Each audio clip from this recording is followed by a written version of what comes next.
नमस्कार मित्रों, जय राजस्थान, जय राजस्थली। राजस्थान की पावन भूमि पर मैं सत्येंद्र कुमार शर्मा आपका बहुत बहुत स्वागत करता हूं।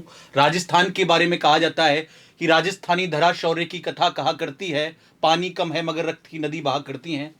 आरजीएस के अगले टॉपिक्स पर चर्चा करते हुए आज अपन बहुत ही महत्वपूर्ण टॉपिक कारक पर चर्चा करेंगे। कारक जो प्रकरण है हिंदी में, उसी कारक से एक तो एडीजी का निबंध लिखा जाएगा। बिना कारक के एडीजी का निबंध लिखना बहुत मुश्किल है। दूसरा, आरजीएस का निबंध भी कारक के माध्यम से लिखा जाएगा। तो कारक पर हमारी बहुत मजबूती के साथ पकड़ होना बहुत बहुत ही जरूरी है। तो कारक के बारे में सबसे पहले तो यह है कि जो कारक हैं वो संज्ञा सर्वनाम शब्दों को आपस में जोड़ने के काम आते हैं। संज्ञा सर्वनाम शब्द हैं, उनको जोड़ने में कारक की महत्वपूर्ण भूमिका होती है। संज्ञा या सर्वनाम का वाक्य के अन्य शब्दों, विशेषकर क्रिया से संबंध बताने वाले शब्दों को कारक कहते हैं। इन्हें परसर्ग भी कहते हैं। तो ध्यान रखना, बहुत ही महत्वपूर्ण बात है कि आरजीएस के का जो सिलेबस है, सिलेबस उसमें कारक टॉपिक डायरेक्ट कारक नहीं दे रखा, उसको परसर्ग दे रखा है। तो कारक और परसर्ग एक ही बात है। ध्यान रखना, कारक और परसर्ग एक ही बात है। कारक के 8 भेद होते हैं। कारक के 8 भेद होते हैं। कर्ता ने, कारक के 8 भेद होते हैं। कर्ता ने कर्म को करण से या के द्वारा संप्रदान के लिए, और को अपादान से अलग होने के अर्थ में संबंध काकी के रारी रे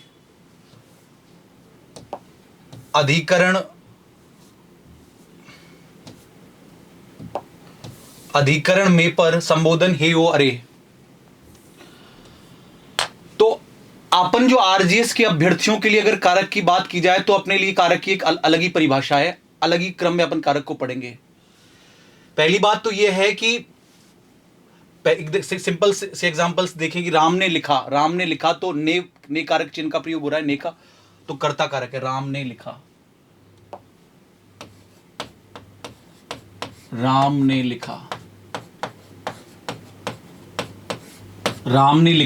तो यहां पे कर्ता कारक चिन्ह है।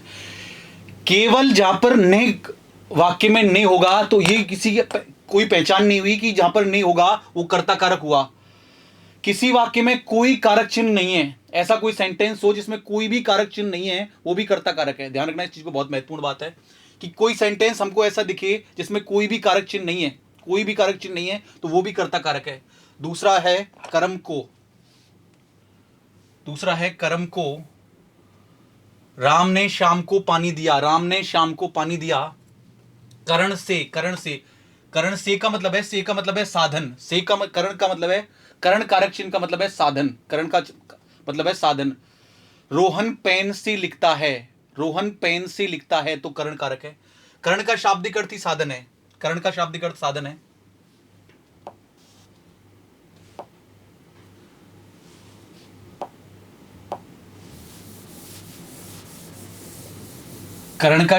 साधन है। संप्रदान के लिए और को, बहुत ही महत्वपूर्ण बात यह है कि एक तो कर्म कारक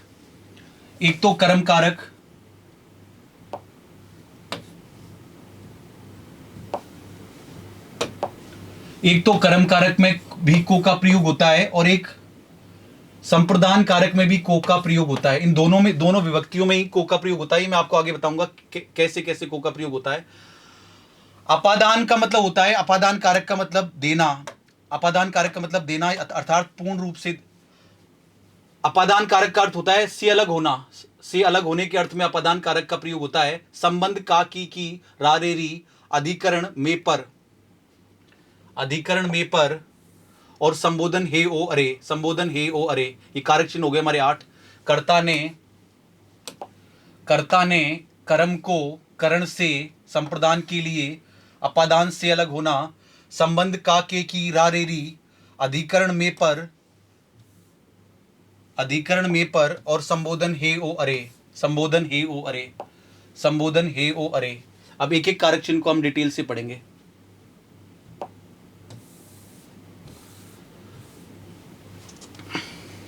मैंने आपको पहले वीडियो के प्रारंभ में बताया था कि या तो ने विभक्ति का प्रयोग होगा, कर्ता ने कर्ता ने, या तो ने विभक्ति का प्रयोग होगा, या किसी वाक्य में किसी भी विभक्ति का प्रयोग नहीं हो, वाक्य में किसी भी विभक्ति का प्रयोग नहीं हो तो वहां पर कर्ता कारक होता है। या तो ने विभक्ति का प्रयोग हो, या वाक्य में किसी भी विभक्ति का प्रयोग नहीं हो, कोई भी कारक चिन्ह नहीं हो तो वहां भी कर्ता कारक होता है। जैसे कर्ता कारक, कर्ता कारक की विभक्ति ने का प्रयोग केवल भूतकालिक सकर्मक क्रियाओं में ही किया जाता है। भूतकालिक सकर्मक क्रियाओं में ही किया जाता है। जब क्रिया वर्तमान काल में या भविष्य काल में आती है तो ने विभक्ति का लोप हो जाता है। भूतकालीन अकर्मक क्रिया में ही इसका प्रयोग होता है। जैसे राम ने पाठ पढ़ाया, तो ये भूतकालीन सकर्मक क्रिया हो गई। राम ने पाठ पढ़ाया, राम ने पाठ पढ़ाया, पहली बात है भूतकाल है, सकर्मक क्रिया है, क्रियाओं के बारे में बताऊंगा कर्मक सकर्मक आगे। तो ये भूतकालीन सकर्मक क्रिया है, राम ने पाठ पढ़ाया। अपन तो सिंपल सी बात ये ध्यान रख लेते हैं कि जहां पर भूतकाल होता है, जहां पर भूतकाल होता है वहां पर तो ने विभक्ति का प्रयोग होगा। जहां पर भूतकाल होता है वहां पर तो ने विभक्ति का प्रयोग होता है, और अगर वर्तमान काल है तो ने विभक्ति का प्रयोग नहीं होगा। जैसे राम ने पाठ पढ़ाया, राम ने पाठ पढ़ाया, भूतकालिक सकर्मक क्रिया, इसमें ने विभक्ति का प्रयोग हो रहा है। नंबर 2 है राम पाठ पढ़ाता है, राम पाठ पढ़ाता है, तो इसमें ने विभक्ति का प्रयोग नहीं हो रहा। तो इसका मतलब ये नहीं है कि इसमें कर्ता कारक नहीं है, कर्ता कारक है। इसमें अपन को गौरतलब है, उल्लेखनीय है, ये बात हमारे दिमाग में जहन में अच्छी तरह से बैठ जानी चाहिए कि कर्ता कारक में जो ने विभक्ति का प्रयोग है वो केवल भूतकालिक सकर्मक क्रियाओं के साथ ही होगा। अगर काल भूतकाल नहीं है, पास्ट टेंस नहीं है, तो भूतकाल का प्रयोग नहीं, तो ने विभक्ति का प्रयोग नहीं होगा। बहुत ही मेजर बात है आरजीएस और एडीजी दोनों के लिए ही, कर्म कारक और संप्रदान कारक के लिए। नंबर 2 है कर्म कारक और संप्रदान कारक दोनों के विभक्ति चिन्ह को हैं। कर्म कारक की विभक्ति का प्रयोग कर्म के साथ किया जाता है। जब कोई वस्तु किसी को देकर वापस ली जाती है तो वहां संप्रदान कारक का प्रयोग नहीं होता। आपको ध्यान रखना है, गौरतलब है, उल्लेखनीय है, मैं बता रहा हूं। संप्रदान का शाब्दिक अर्थ होता है संपूर्ण रूप से देना, वापस नहीं लेना। संप्रदान का शाब्दिक अर्थ होता है संपूर्ण रूप से देना, वापस नहीं लेना। और कर्म कारक में कोई भी चीज देकर वापस ली जाती है। कर्म कारक में कोई चीज देकर वापस ली जाती है। मैं आपको आराम से एग्जांपल समझा रहा हूं कि नेहा ने भिखारी को भोजन दिया, नेहा ने भिखारी को भोजन दिया। अब नेहा ने भिखारी को भोजन दिया तो अभी दे देगी, 2 घंटे बाद लेगी कि वापस? बताओ, आप बताओ। नेहा ने भिखारी को भोजन दिया तो अभी उसने भोजन दे दिया, 2 घंटे बाद वापस लेगी क्या उसको भोजन को? ना। तो इसमें संप्रदान कारक का प्रयोग है, पूर्ण रूप से दे दिया, वापस नहीं लेगी। ओछी हरकतें, तुच्छ हरकतें हिंदी में नहीं होती। हम किसी को गिफ्ट दे दें और गिफ्ट दे के हम वापस लें, नहीं होता ऐसा। हमने गिफ्ट दे दिया तो दे दिया, वापस नहीं लिया जाता। तो जैसे किसी को उपहार दिया है तो वो भी संप्रदान का कारक में प्रयुक्त होगा। लेकिन ऐसी चीज है कोई कि हम जिसको वापस किसी को देकर वापस लेंगे, किसी को देकर हम वापस लेंगे, तो वहां पर संप्रदान कारक का प्रयोग नहीं होता, वहां पे कर्म कारक का प्रयोग होता है। दोबारा रिपीट कर रहा हूं कि कर्म कारक का प्रयोग वहां पर होता है जहां पर कोई चीज किसी को देकर वापस ली जाती है। कर्म कारक का प्रयोग वहां पर होता है जहां पर कोई चीज किसी को देकर वापस ली जाती है, और संप्रदान कारक का प्रयोग वहां पर होता है। संप्रदान का शाब्दिक अर्थ ही है संपूर्ण रूप से देना, वापस नहीं लेना। संप्रदान का शाब्दिक अर्थ है संपूर्ण रूप से देना, वापस नहीं लेना। जैसे जब कोई वस्तु किसी को देकर वापस ली जाती है तो वहां संप्रदान कारक का प्रयोग नहीं होता, बल्कि कर्म कारक का प्रयोग होता है, क्योंकि संप्रदान कारक से वस्तु देकर वापस नहीं ली जाती। दोबारा रिपीट कर रहा हूं कि संप्रदान का शाब्दिक अर्थ है संपूर्ण रूप से देना, वापस नहीं लेना, और कर्म कारक में कोई चीज देकर वापस ली जाती है। रमेश ने धोबी को कपड़े दिए तो धोबी को कपड़े प्रेस करने के लिए दिए, लेगा ना वापस बंदा, तो कर्म कारक है।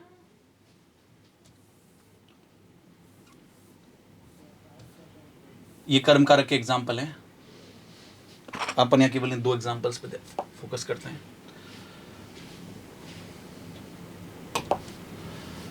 राम ने रावण को मारा, कर्म कारक है। राधा ने पुत्र को वस्त्र पहनाए, कर्म कारक है। मोहन ने सोहन को समझाया, कर्म कारक है। दीपक ने धोबी को कपड़े दिए, दीपक ने धोबी को कपड़े दिए, इन चारों सेंटेंस में कर्म कारक है। मैं दोबारा बोल रहा हूं कि जहां पर कोई चीज किसी को देकर वापस नहीं ली जाती वहां पर कर्म कारक होता है। संप्रदान कारक का शाब्दिक अर्थ होता है संपूर्ण रूप से देना, वापस नहीं लेना।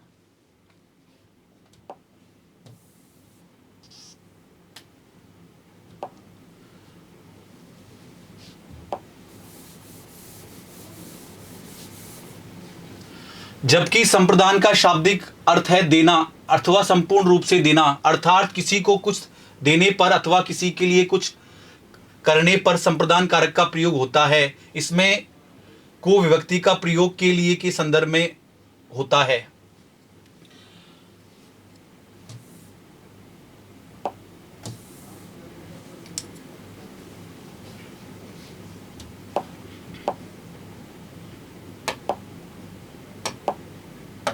जैसे अनुराग ने भूखे को भोजन दिया, अनुराग ने भूखे को भोजन दिया, तो भूखे को भोजन दे दिया, संपूर्ण रूप से दे दिया, वापस नहीं लेगा। अनुराग भूखे को भोजन वापस नहीं लेगा। रोहन ने गीता को जूते दिलवाए, जूते दिलवाने का मतलब सिर में जूते नहीं दिलवाए, उसको दुकान से जूते दिलवाए। पापा ने भैया के लिए कमीज खरीदी, पापा ने भैया के लिए कमीज खरीदी, उपहार में दिया है। अशोक ने पुजारी को दान दिया, उपहार में, संपूर्ण रूप से दे दिया, वापस नहीं लेगा। तो ये हो गया संप्रदान कारक। दोबारा से रिपीट कर रहा हूं सर। सबसे पहले हमने पढ़ा था कर्ता कारक।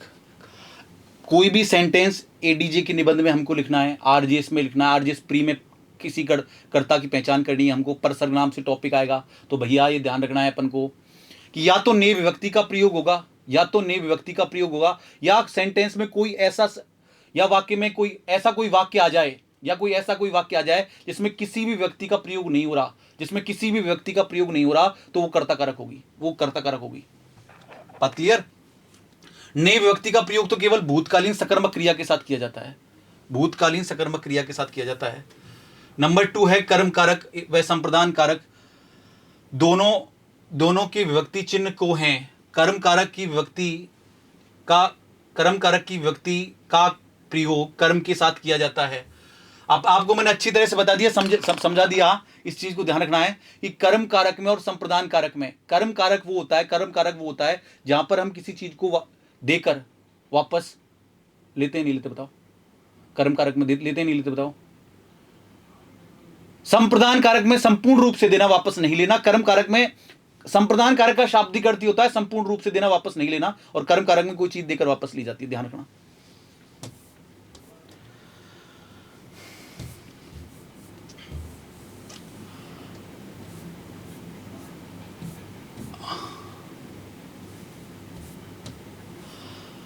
अब करण कारक और अपादान कारक दोनों को साथ साथ पढ़ रहे हैं अपन। करण कारक और अपादान कारक,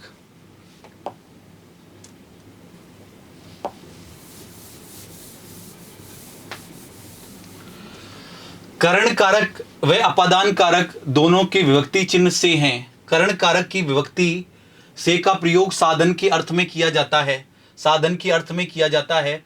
साधन लगभग निर्जीव होता है तथा कर्ता के साथ होता है। अंग विकार में भी करण कारक होता है। आराम तसल्ली सुनाओ। करण का शाब्दिक अर्थ होता है साधन। ये साधन है, ये मारकर साधन है, और ये मेरे हाथ में है। साफ कह रहा है वो, साधन प्राय निर्जीव होता है, तो साधन निर्जीव है, ये मेरे हाथ में है, तो ये करण कारक है।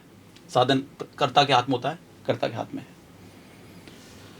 कर्ता के साथ होता है। अंग विकार में भी करण कारक का प्रयोग होता है। ये बात डंके की चोट पे कह रहा हूं आज राजस्थली इंस्टीट्यूट के माध्यम से, कि जहां पर अंग विकार होगा जहां पर वो करण तत्पुरुष समास होगा। बहुत सारी किताबों में ये चीज गलत दे रखी है, बहुत सारी, इस चीज को हाईलाइट कर लेना। आंख से अंधा है, अंग विकार है, तो उसमें करण तत्पुरुष समास होगा। करण तत्पुरुष समास में भी चीजें आएंगी आगे। अंग विकार, तो वहां पर करण कारक होगा। जन्मांध, जन्म से अंधा, तो इसमें करण कारक है। किताबों में गलत दे रखा है, आगे पढ़ेंगे इसको अपने समास में।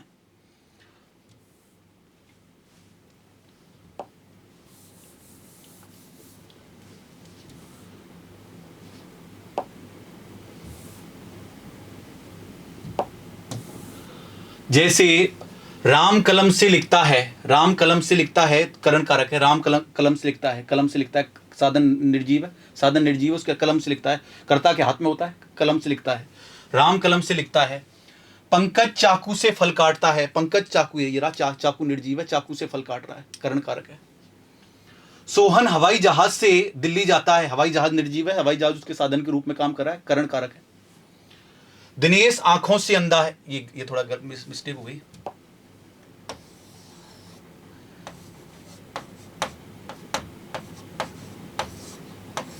दिनेश आंखों से अंधा है, ये दिनेश आंखों से अंधा है, दिनेश आंखों से अंधा है। तो जहां पर अंग विकार होगा, जहां पर भी अंग विकार होगा वहां पर करण कारक होगा, जहां पर अंग विकार होता है वहां पर करण कारक होता है।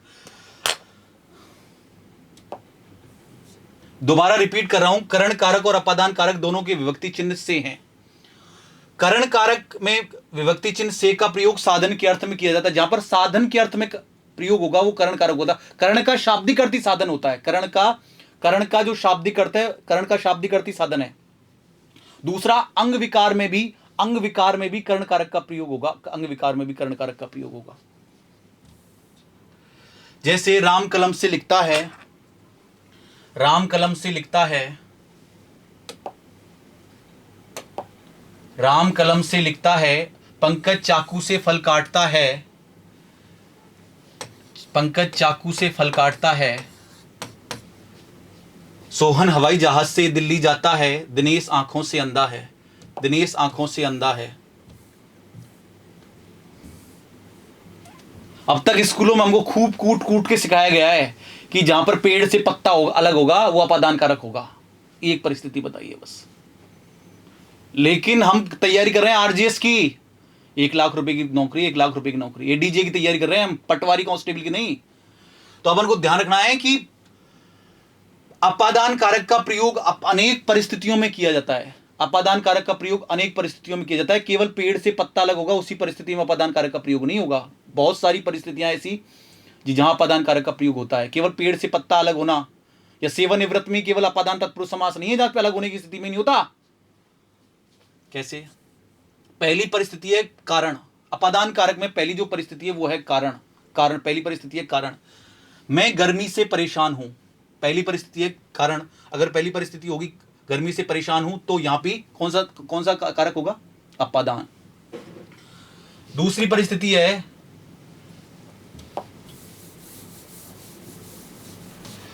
परिस्थिति है शिक्षा या सीखना, किसी से हम कुछ सीखते हैं तो वो भी अपादान कारक होगा। सीता गुरुजी से नृत्य सीखती है, सीता गुरुजी से नृत्य सीखती है तो यहां भी अपादान कारक है। दूरी, जयपुर से मेरा घर 50 किलोमीटर है, दूरी के क्रम में भी अपादान कारक होगा। दोबारा देख रहा हूं, नंबर 1 है करण कारक, दूसरा है शिक्षा या सीखना। पहला जहां पर अपादान कारक होगा वो है कारण, दूसरा है शिक्षा या सीखना, तीसरा है दूरी, तीसरा है शुरुआत, बिगिनिंग, प्रारंभ, ओरिजिन, उत्पन्न जहां से होती है। गंगा हिमालय से निकलती है, शुरुआत हो रही है तो यहां भी कौन सा कारक होगा? अपादान। फिर है शर्म या भय, पुजारिन कुत्ते से डरती है, तो इसमें भी अपादान कारक है। तुलना, श्यामा गीता से सुंदर है, तुलना हो रही है, दोनों में अपादान कारक है। भिन्नता, राम की शक्ल श्याम से अलग है, भिन्नता है तो यहां भी अपादान कारक है। अपादान कारक में कितनी परिस्थितियां हो गई?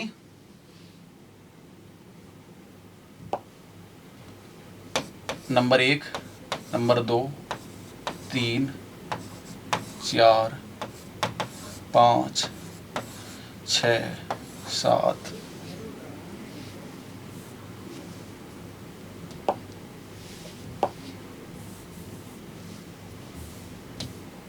8 परिस्थितियों में प्रयोग होता है, 8 परिस्थितियों में।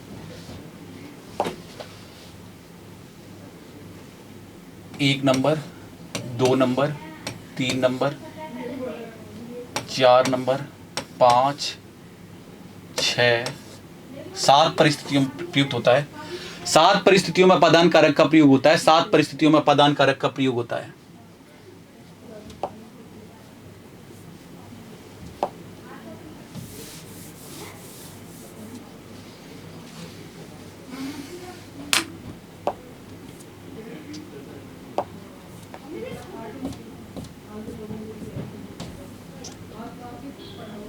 कारक संज्ञा या सर्वनाम का वाक्य के अन्य शब्दों विशेषकर क्रिया से संबंध बताने वाले शब्दों को कारक कहते हैं। इन्हें परसर्ग भी कहते हैं। कारक के 8 भेद हैं, आठों भेद मैंने बता दिए। परसर्ग और कारक एक ही है। आरजीएस के सिलेबस में हमको कारक डायरेक्ट नहीं दे रखा, परसर्ग दे रखा है। उसके बाद में कारक चिन्हों कारकों के बारे में बात की थी अपन ने। नंबर 1 अपन ने पढ़ा था कर्ता कारक।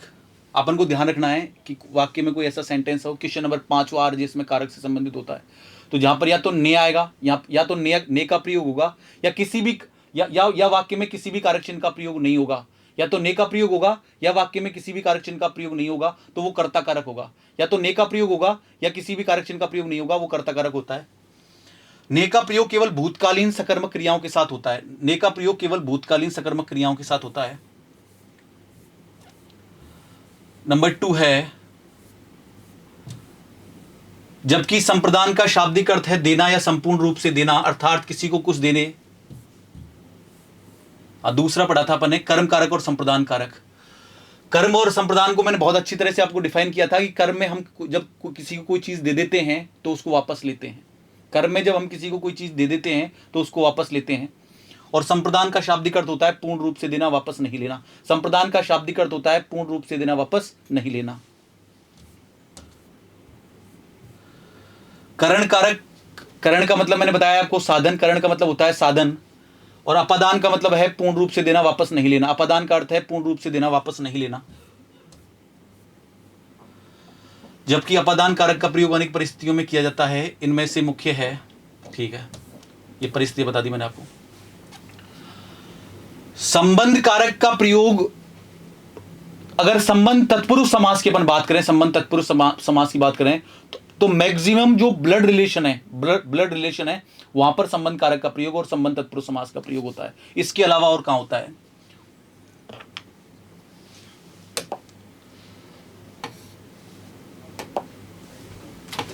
दो पदों में संबंध बताने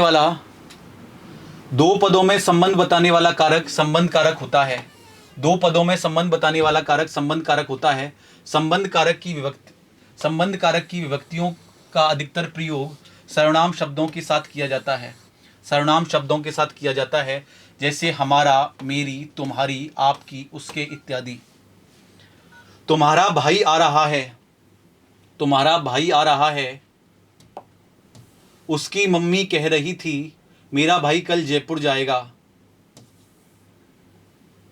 उसके बाद है अधिकरण कारक का प्रयोग। अधिकरण कारक का प्रयोग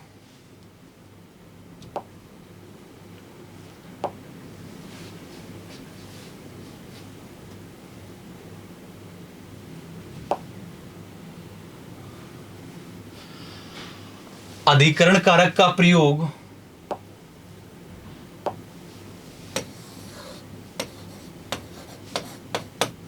अधिकरण कारक का प्रयोग अधिकतर वाक्य शुद्धि में किया जाता है। इसमें अधिकतर ऊपर शब्द के स्थान पर शब्द का प्रयोग किया जाता है। जैसे आज बजट के ऊपर बहस होगी, ये सेंटेंस गलत है, पर शब्द का प्रयोग सही रहता है। आज बजट पर बहस होगी, ये शुद्ध है, पर शब्द का प्रयोग होता है। चिड़िया पेड़ में बैठी है, गलत है, चिड़िया पेड़ पर बैठी है, शुद्ध है। बहुत आराम से इस टिप्पणी को समझना आप आराम से।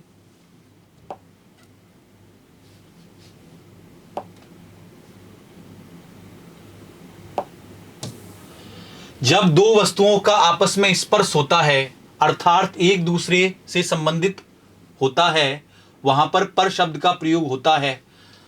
पर जब दो वस्तुओं के मध्य स्थान होता है, अर्थात जो एक दूसरे से संबंधित नहीं होते हैं, वहां ऊपर शब्द का प्रयोग होता है।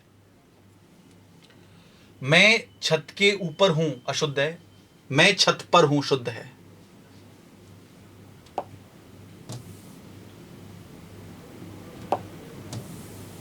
लास्ट कारक बचा है संबोधन कारक। जिन विभक्तियों का प्रयोग किसी को संबोधित करने में किया जाता है, वहां संबोधन कारक का प्रयोग होता है।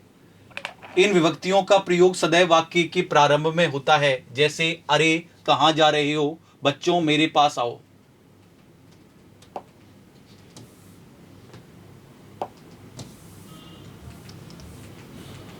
बहुत बहुत धन्यवाद, थैंक यू।